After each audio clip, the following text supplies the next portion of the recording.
Praise the lord. ఈరోజు దేవుని వాక్యము, అయినను వీటన్నిటినీ ఆ ఆత్మ యొక్కడే తన చిత్తము చొప్పున ప్రతివానికి ప్రత్యేకముగా పంచి ఇచ్చుచు కార్యసిద్ధి కలుగు చేయుచున్నాడు.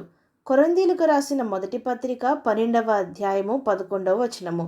ప్రజలారా, అపోస్తలుడైన పౌలు ఈ విధంగా అంటున్నాడు: ఎందరైతే దేవుని ఆత్మను పొందుకొందురో వారు యేసు శాపగ్రస్తుడని చెప్పడు అనియు, పరిశుద్ధాత్మ వల్లనే గాని మరి ఎవడూను ప్రభువని చెప్పలేడనియు, ఆ ఆత్మే మన అందరికీ నానా విధములైన కృపావరములను అనుగ్రహించి ఆ ఆత్మ యొక్కడే తన చిత్తము చొప్పున ప్రతివానికి ప్రత్యేకంగా ఆ వరములను పంచి ఇచ్చుచు వాటిలో కార్యసిద్ధి కలుగు చేయుచున్నాడు అని. ప్రజలారా, తండ్రి తన పిల్లలకు ఏ విధంగా అయితే వేరువేరు బహుమానములు ఇచ్చునో అలాగుననే ఎందరైతే క్రీస్తును సొంత రక్షకునిగా అంగీకరించి ఆయన బిడ్డలుగా మారుదురో పరిశుద్ధాత్మ దేవుడు వారికి నానా విధములైన వరములను అనుగ్రహించును. అవి ఈ లోక సంబంధమైనవి కావు గాని ఆత్మ సంబంధమైన కృపావరములు. దేవుని ఆత్మ ద్వారానే మనము వాటిని పొందుకొనగలుగుదుము. కొందరికి ఆత్మ ద్వారా బుద్ధివాక్యము, జ్ఞానవాక్యము, విశ్వాసము, మరికొందరికి ఆ ఆత్మ ద్వారానే, వేరొక ఆత్మ కాదు.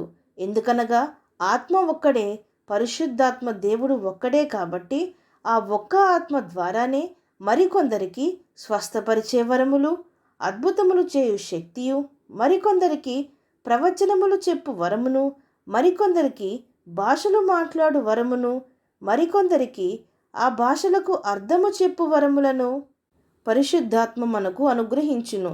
అందరి ప్రయోజనము కొరకు ప్రతివానికి, అనగా క్రీస్తు బిడ్డలైన ప్రతివానికి పరిశుద్ధాత్మ వీటి మూలంగా మనకు ప్రత్యక్షపరచబడెను.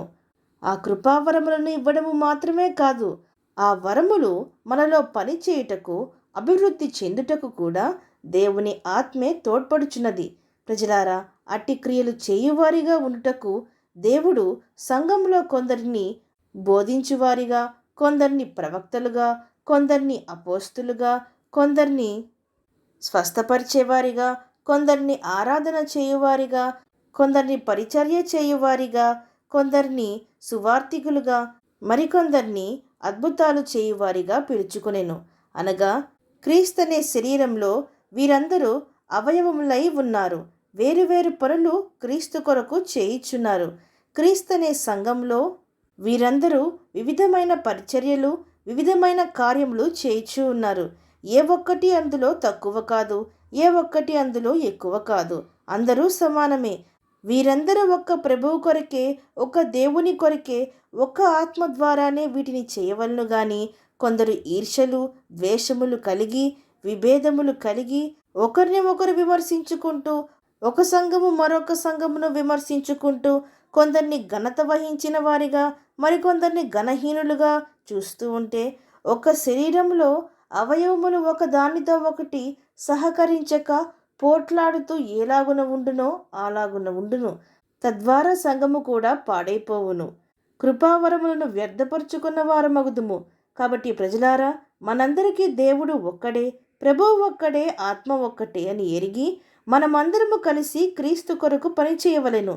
దేవుడు తన చిత్తము చొప్పున ఇచ్చిన పరిచర్య కానీ, ఆత్మవరములు కానీ పాడు చేసి దేవుని నామమునకు దూషణ తేక వాటిని నమ్మకముగా జరిగించి అభివృద్ధిపరచి దేవుని నామమునకు మహిమను, ఘనతయు తేవలెను.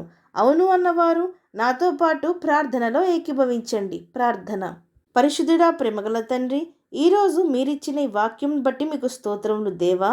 అన్యులమని, ఈ దేశపు వారని, ఆ దేశపు వారని, ఈ సంఘపు వారని, ఆ సంఘపు వారని, పేదలని, ధనికులని, రాజులని, సామాన్యులని మీ యొద్ద ఎంతమాత్రము పక్షపాతము లేదయ్యా.